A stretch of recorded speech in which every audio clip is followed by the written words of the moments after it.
Well, hello and welcome to the Imago Nutrition Podcast. I'm Danielle Glesney, your host today, and we have this podcast to answer your questions and give practical nutrition strategies to help you and your family flourish.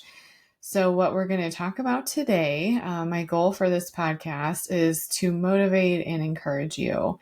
So, in meal planning and grocery shopping and preparing meals for the whole family, we definitely need motivation and encouragement. So, if you have a question that you would like to be featured on a podcast, go to imago nutrition.com/podcast. That's again, imago nutrition.com/podcast, and submit your question and we'd be happy to feature it on one of our episodes to answer your questions. So this podcast could be a sequel to a podcast I recorded earlier called Should I Prioritize Cooking? If so, where do I start? So if you want to go back and listen to that, I really encourage you to do so. It doesn't have to be in a certain order. These two episodes will go together. They'll both give you encouragement and motivation and some practical strategies. So again, that episode is called Should I Prioritize Cooking? If so, where do I start? So before we dive in to give you some motivation and encouragement in cooking, I just wanted to remind everyone what the research shows are the benefits of family meals. So when we think of family meals, it does mean sitting together at a table and connecting, so the connection part of the mealtime is one thing that gives majority of the benefits I'm about to list. But the benefits for family meals, proven by research, is better health for the whole family, decreased depression, decreased substance abuse, decreased eating disorders, decreased teen pregnancies, improved self-esteem, and improved academic performance. So that is quite a powerful list. The first one, better health for the whole family, is talking about, the physical health.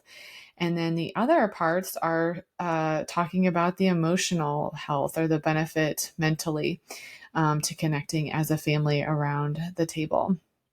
So it kind of leads into the two benefits or functions, I should say, the two functions of food. Obviously, food provides nutrition, nutrients that our bodies need to grow and flourish, but food also provides connection.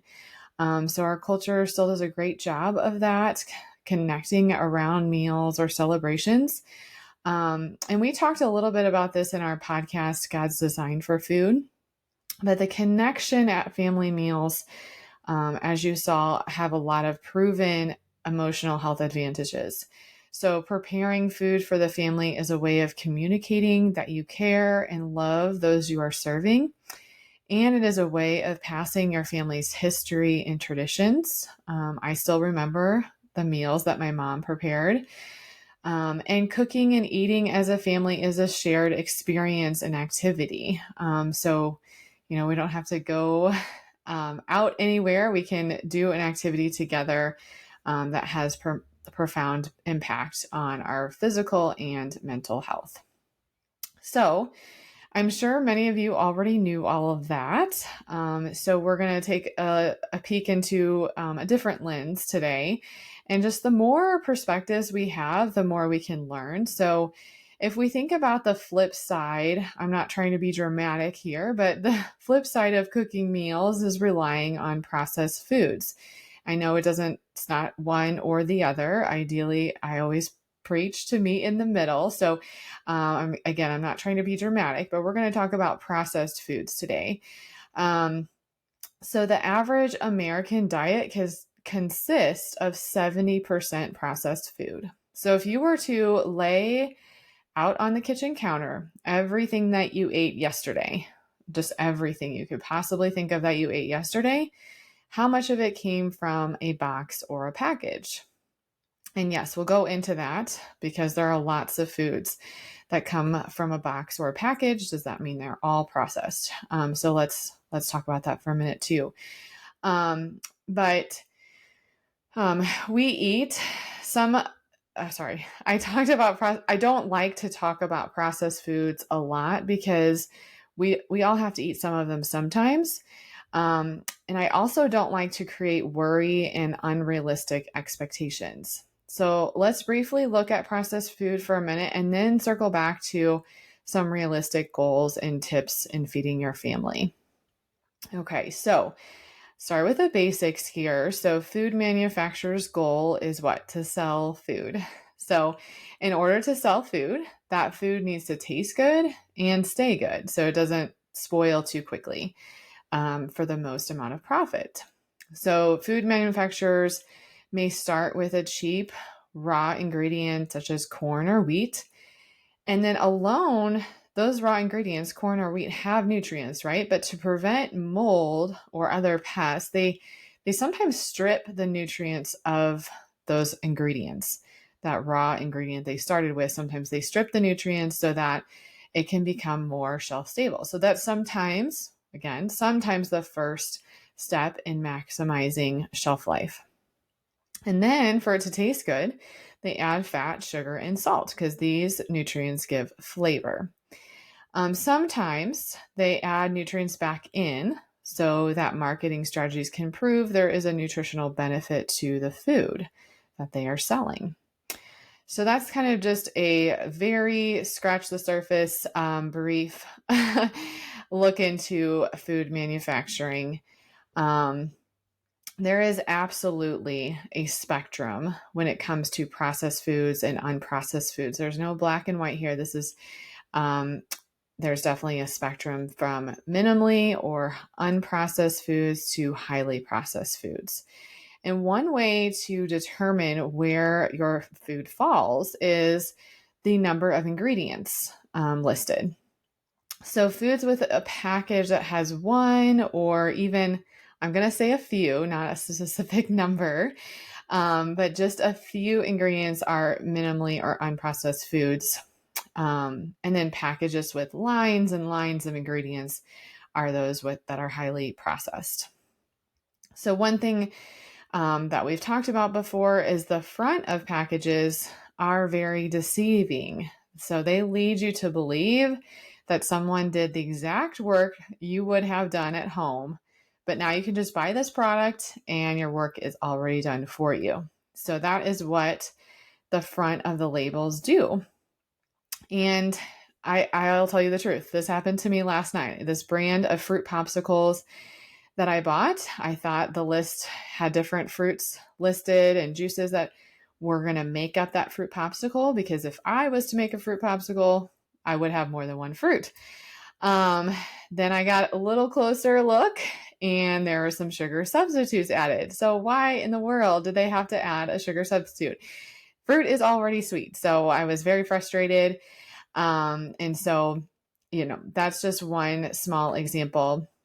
So the problem with processed food is they provide too much fat, sugar, salt, or ingredients our bodies do not need.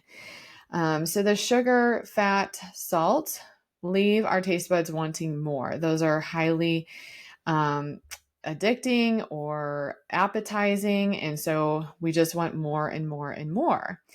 So we can, not be listening to our body and stop because it tastes so good. And because processed foods are also lower in nutrients that we do need, such as protein and fiber, we aren't satisfied. So those protein and fiber foods are the ones that help us feel satisfied. And those processed foods don't provide that. So that's another reason we want more and more. And then, of course, when we eat a lot of processed foods, we're not necessarily getting the nutrients that we do need, and that can lead to a host of other health consequences.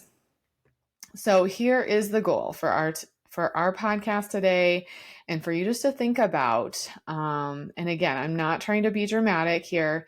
Is we just don't want to outsource the job of feeding our family to food manufacturers. So, um, again, we all have to eat some processed foods, but how much? How many snack foods are you buying that are processed versus, a whole apple or banana or carrots are you offering to your kids? So, just looking at snack foods could be just one part of where you start. Or maybe you start with, family meals, just dinner. Start looking at dinner as how many of those foods that you're eating at dinner are something that you made from scratch versus just opened a package and warmed it up. So we just really don't want to outsource the job of feeding our family because food manufacturers, they do not care about the health of our family. So again, I'm really not trying to be dramatic. They're not trying to kill us. I hate all those things on either social media or the internet that says these are the worst foods you can possibly eat. That's again why I don't talk about this, because it just a lot typically involves fear, and I'm not trying to cause fear at all. All I'm trying to do is help us to take a realistic look at how many of our foods are processed versus how many of our foods are we making from scratch to feed our family. So we live in a time and a place where we want speed, same day delivery. Anything you need is just a click away, So it's just really hard to not have the work done for you. So I think, one example of getting the work done for you would be like um, buying a bag of cut broccoli, right? They did that work. The bag, the ingredient still says just broccoli. So that is a way to save time in the kitchen, but you're not buying a processed food. Okay. So the first practical takeaway is just to slow down. Okay. So you can have speed for buying clothes or learning new information that you're curious, but let's take out the need for speed in feeding our family. Yes, over time, the more you cook, the faster you'll be. Okay. So it's not going to say that every time you prepare a family meal, you need to spend 4 hours in the kitchen. Absolutely not. You will get faster at it the more you practice, but what can you take off your calendar that would allow you to prioritize cooking? So think about that. That would be my first takeaway, is how can we slow down and prioritize cooking? The second would be make as many things as you can homemade without going crazy. Okay, so meet in the middle. In feeding your family, you can't always make homemade granola bars and homemade salad dressing and homemade yogurt and homemade bread. That would be overwhelming. So how many things though can you make from scratch and enjoy doing that? And again, there's times where, holidays, for example, our schedules get a little busier, but how can we control our schedules? Tip number one, where we can still prioritize cooking. And how many things can we make homemade without going crazy? So that would be tip number two. And then tip number three would be read the ingredient list and choose foods with the lowest number of ingredients. So do not look at the front of the package at all. That is just trying to get you to buy it. So turn it over and look at the back and how many ingredients are listed. So try to find those that have very few ingredients listed. Number four would be don't strive for perfection. Okay. So anything you cook at home is going to be better than the processed alternatives. So try as best you can to cook as many, not every single meal, but as many meals as you can at home. And again, we have to have some processed foods on occasions, but how can we minimize it? So don't strive for perfection here, is tip number four.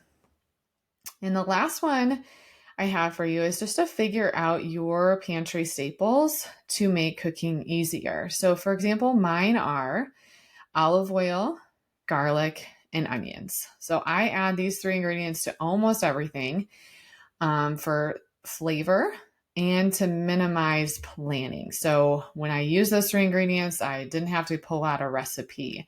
I do like to pull out recipes. And I do also like to use different spices and herbs that can bring more flavor. But if you have just a few staples, such as the olive oil, garlic, and onions, you can make most things taste pretty good. And don't be afraid of a little salt and pepper. Again, even if you're making like some homemade granola bars or homemade salad dressing, it's okay to put a little bit of sugar. Okay. Sugar is not the enemy. It's the large amounts that we find in our sweetened drinks or what have you. Or when we're buying all processed foods, then yes, we do need to be worried about the added sugar. So when we cook more at home, we're going to be naturally taking care of those things that most parents are worried about: too much added sugar and too much salt and too much fat. When we cook more at home, that those things will naturally come in line to where they need to be. So another thing to think about with our goal of not outsourcing our job of feeding our children, you get to decide what is going inside of your children's bodies when you cook more from home. So that's your extra motivation and encouragement. I really hope that this is serving as encouragement for you to not give fear, but also just to, those that are cooking a lot at home, to just keep pressing forward. And the more times you cook, again, the more times you use a recipe, you can practically memorize a recipe. It will get faster. But hopefully you found these 5 tips very helpful. If you feel overwhelmed with feeding your family, or you just like a little consistent support for accountability, our family nutrition remodel program is perfect for you. So this program delivers bite-sized education, so you're not overwhelmed, weekly to your email with a specific goal that is related to what you learned in that little bit of education. And then a recipe is included, and also just ways to talk about food for healthy relationships with food for the whole family. So that's all included in that family nutrition remodel program. So you can go to our website, or hopefully I'll get Mark to add in the show notes information about this program. Or if maybe picky eating is your biggest barrier to cooking, I would be happy to help with that as well. So reach out to us. We are on your side. We're on your team. And please share this episode with a friend. Leave us a review or subscribe. And you can always follow us at Imago, IMAGO Nutrition, on all the social media platforms. And thank you for Happy Pill for our theme song, Thinking About Food. Have a great day.